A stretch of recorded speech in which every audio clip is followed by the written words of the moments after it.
സമസ്തയിൽ പിളർപ്പുണ്ടായ ശേഷം EK വിഭാഗം എപ്പോഴും ലീഗിനൊപ്പം നിൽക്കുകയും കാന്തപുരം വിഭാഗം അത് CPM-നൊപ്പം നിൽക്കുകയും ചെയ്യുന്നു എന്നുള്ളതാണ്. രാഷ്ട്രീയ പാർട്ടികളുമായി കൃത്യമായ അകലം പാലിക്കുക, എല്ലാവരോടും സമരസപ്പെട്ട് പ്രവർത്തിക്കുക എന്ന ആശയം വെച്ചുകൊണ്ടാണ് യഥാർത്ഥ സമസ്ത രൂപം കൊള്ളുന്നത് തന്നെ. പ്രത്യേകിച്ച് സുന്നി കാന്തപുരം വിഭാഗത്തെക്കുറിച്ച് എപ്പോഴും പറയാറുള്ളത് CPM-ഉമായിട്ട് എപ്പോഴും ഓരം ചേർന്ന് പോകുന്നൊരു സാമുദായിക സംഘടനയാണ്. വഖഫ് എന്ന് പറയുന്നത്, അതിനെക്കുറിച്ച് വലിയ തെറ്റിദ്ധാരണ സമൂഹത്തിൽ പ്രചരിപ്പിക്കുന്നുണ്ട്. വഖഫ് എന്ന് പറയുന്നത് എവിടെയെങ്കിലും കടന്നു കയറുന്ന ഒരു എലമെൻ്റാണ്. ഞങ്ങൾ ഉമർ ഫൈസിയെ പുറത്താക്കണം എന്നാൽ ഉമർ ഫൈസി പറഞ്ഞ തെറ്റാണ്. ഏതെങ്കിലും ഒരു പാർട്ടിയുമായി ഒരിക്കലും പ്രത്യേകമായി അടുത്തിട്ടില്ല.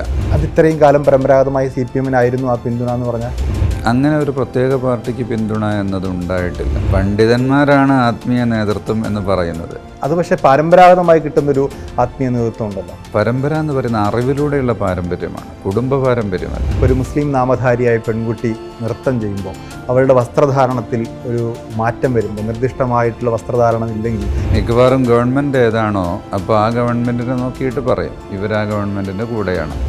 SYS-ന്റെ സംസ്ഥാന ജനറൽ സെക്രട്ടറിയും കാന്തപുരം അബൂബക്കർ മുസ്ലിയാരുടെ മക്കൾ